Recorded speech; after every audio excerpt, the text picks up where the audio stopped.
Yo, what's good? My name is Prince Georging, and this is PrimeTalks, and it's another episode. And I'm not alone. I'm accompanied with my girl here. Y'all already know it's your girl named with James. Yeah. So today we've got something very interesting. Something very interesting, and we're gonna talk about dating and is dating harder in our generation compared to our parents' era? Man, this topic, I'd rather pull off the mic. So tell me, what can you say, man? Honestly, damn. Cause like it's very hard. It's very hard dating a Gen Z. It's very hard dating in this generation because I feel like uongo ni mwingi. Yani sijui nitumsemaje. Yani vitu havijaka sawa. I guess I don't know. People are like nahisi kama vile ni baada tupo kwenye yani hatujui tunachokitaka. So unakuta mwisho wa siku people just wanna use other people for labda emotional support, like in a real sense haupo tayari kuwa committed. So unakuta like watu wanacheat. What do you think is the main difference between dating in this era and compared to our parents' era? What's the main difference? I feel like the main difference is that back then unakuta maybe they could go on arranged marriages, which was good, man. I don't agree with that. I don't agree with it because imagine come like wewe umepanga kusema wewe umepanga kunioa mimi. Afu wewe by nature you're an abusive person.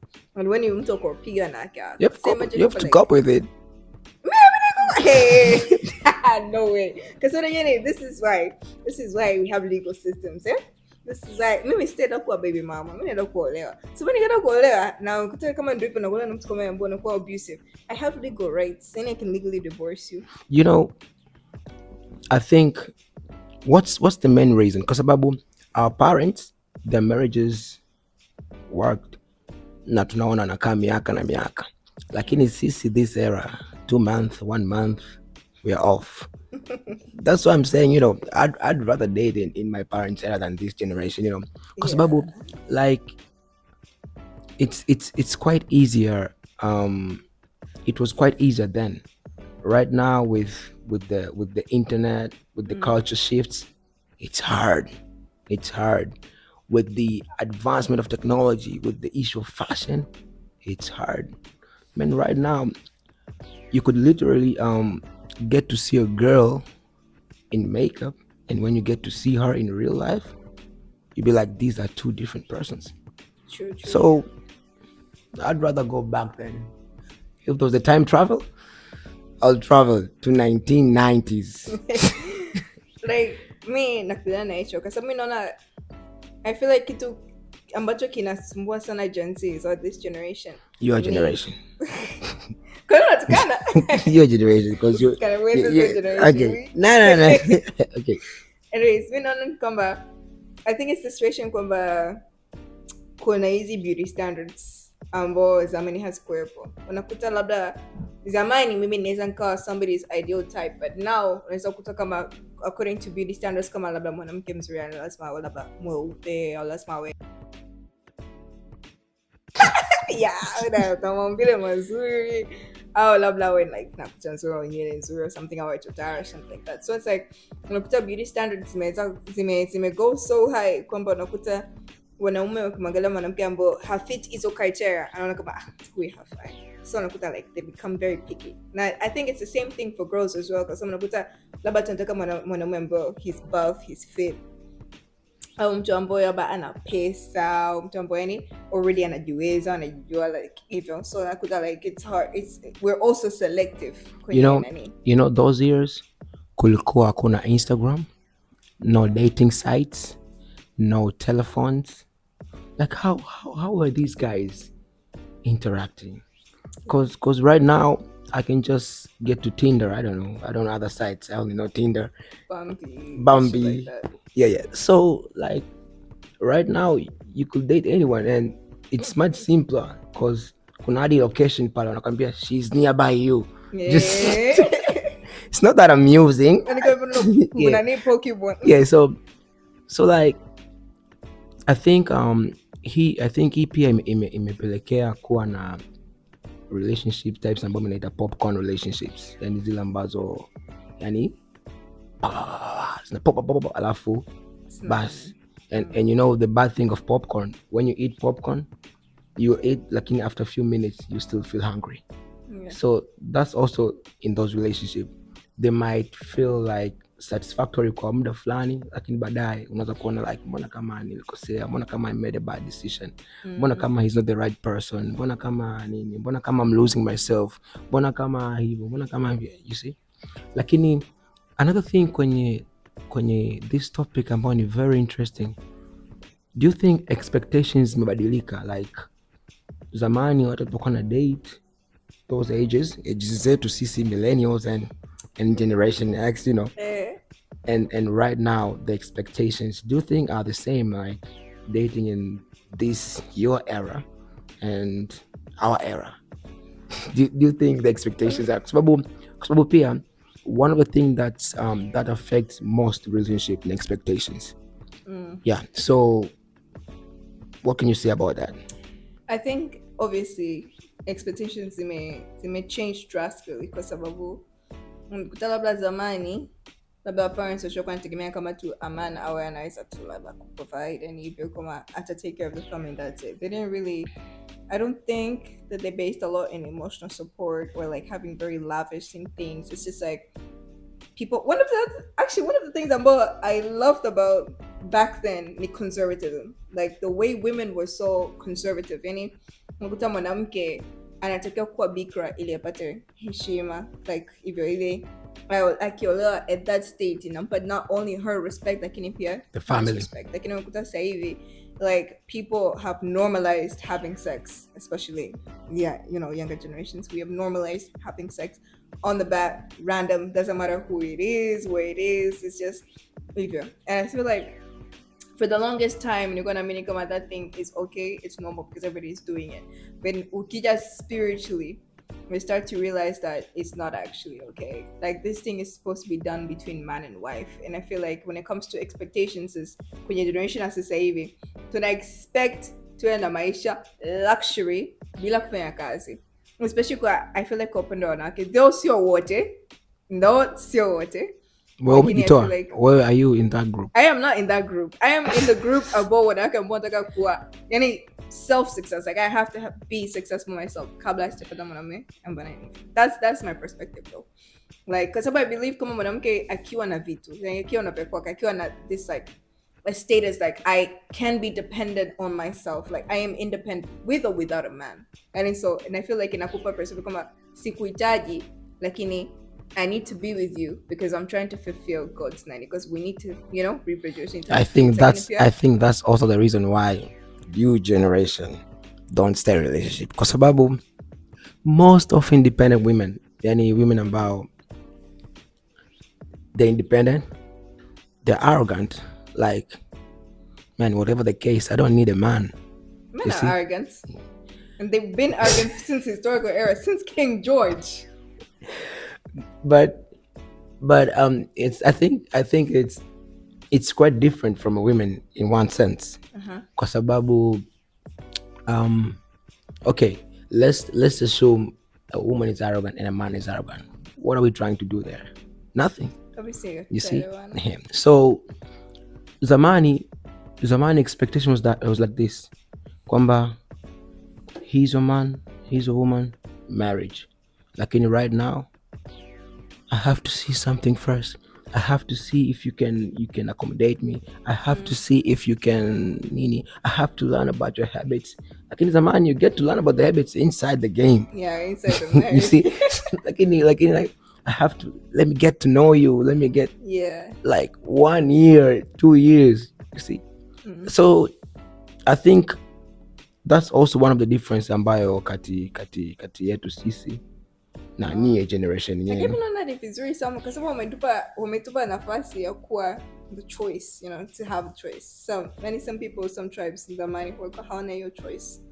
Unakuta whoever your dad or your mom and decide kama huyu ndo ametoa posta nini bride price kubwa, huyu ndo atachaguliwa. Lakini in since nowadays we have the choice to choose who we want. Though yes, tunaweza kuwa picky, lakini it's just because ukienda sasa kujifunga in marriage, remember you're gonna live the rest of your life with this person. So obviously you need to evaluate this person's behavior. Can you guys cope with each other? Are you guys willing to sacrifice, or cool, what is that word, like when you're in a relationship unakuta kama mtu labda ana characteristic ambayo labda haipendi, like are you guys able to cope with that? You kind of have that choice, but back then they didn't have that choice, and I feel like maybe that's one of the advantages. But they still stay long in relationships compared to your generation. Our generation, my generation na vitu vingi sawa, our generation na vitu vingi sawa, okay, ina vitu vingi na vishawishi vingi, na ni vigumu sana kupata mtu ambaye atakuwa na with you for the long run. And I feel like hiyo ndo maana I feel like ni muhimu kama ukiingia kwenye mahusiano, na I think ni muhimu kujua, yani kuweka boundaries, yani kuongea, kusema kabisa kwamba bana mimi nipo na wewe sio for the aim kwamba I'm just gonna be with you for the sake of being with you or for wasting time. Yani kama you're here to waste time, make sure that your partner knows kwamba bana mimi nipo kuplay, yani I'm here just to have fun, kuacha time pass. Lakini kama you're looking for something serious, you're looking for marriage, make sure that your partner also knows that's what you're looking for, because if you guys hampo kwenye the same page, Mr. Siku hivyo, like unakuta like bana nini, and it's just like, why are you asking guys any of these questions kama hamku discuss. Up another thing for all the men watching this, mimi nategemea kneel down. I'm sorry. Whether it's a tribal thing, it's not a tribal thing, mimi na expect kneel down, and this is why nikishapata mtu ambaye naenda kwa serious night, tutaongea nikasema basikia, I need you to kneel down. Like I need you to kneel down when you propose. Like, some people will never do that. Aikata. Hapana guys, hapana. Please. I think he should kneel down. You're a very standalone topic kwa sababu it's something huge na imekuwa jambo ambalo it's very imejadiliwa in different angles. Yeah. Kuna cultural angle, lakini pia kuna hata religious angle, lakini pia kuna personal perspective angles. Kwa hiyo I don't know, we'll see. Lakini one of the thing ambayo pia imekuwa a very great challenge kwenye dating in this era, in this generation, ni kuna hii like copying the cultures of celebs, kuangalia celebrities. Yeah. Naona kwamba hii generation wamekuwa ni watu wa kuangalia sana, like ana admire couple ya celeb fulani alafu anataka kuimitate that kwenye marriage yake au kwenye relationship yake, something which is not real, kwa sababu not everything we see in the gram, not everything we see in the socials, it's true. What can you say about that? I totally believe that. Like I see and I believe it, because sababu sometimes I feel like it's very easy for people to be influenced based on what they see on social media, na wanatamani wawe kama wao, so nakuta like ndio mwisho siku unaanza kufake maisha au unaanza kulazimisha vitu viwe wakati havitaki kuwa hivyo.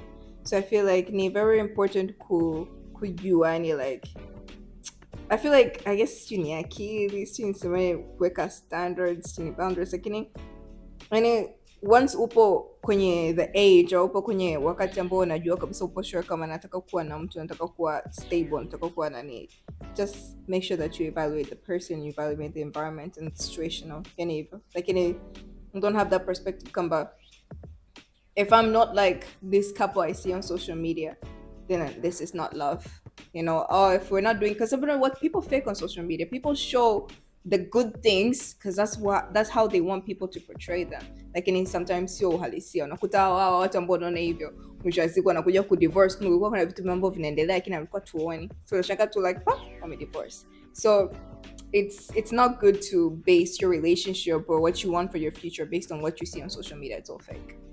So I think labda ungetoa labda neno kuwashawishi watu like ni wao kwa pursuit yako, unatamani watu wafanyaje wakitaka kuanzia sisi generation yetu. Hii ni ushauri kutoka kwa mtu mzee wa miaka 90. Okay, what I can say, one of the stuffs ambazo hautaki ku deceive yourself, it's when when it comes to relationship. Yani kwa sababu ukijideceive yourself, you're killing yourself. Kwa sababu mind you, huyu mtu ambaye kwenye relationship you'll share bed with, you might have children with, you might have to live with. So it's something that you really have to keep a lot of considerations before, ili kuhakikisha wewe unakuwa kwenye safe side. So nilikuwa nasikiliza this thing akasema feelings are part of love, but it's not all of it. So whenever we are trying to do this love, let's not make it based on feelings. And sometimes we have to get back to our senses. Okay, so I have feelings for this girl, for this man, lakini okay, let me get back my senses, let me think about my future. Kwa sababu huyo mwanamke atakuwa the mother of your kids, you'll have to live with that. Kwa kama ni the devil, you have to live with the devil throughout. Umeona? So lakini pia kuna mtu mmoja aliandika kitabu akasema think about all things, lakini when you're choosing a woman, pia think about your children. Kwamba like okay, will they have a good mother from her? So mambo ni mengi, nadhani nitatoa darasa kwenye hichi kipindi hakitoshi. So please keep following us. That's all for today. Maybe we're gonna talk about this 2.0, I don't know. Lakini for today, thank you so much. What can you say to them? I think that's a wrap, guys. Stay tuned for the next episodes. Don't forget to like, subscribe, and comment down below. We're here for you. We're here to speak about your voices. So stay tuned. Till next time. Bye bye.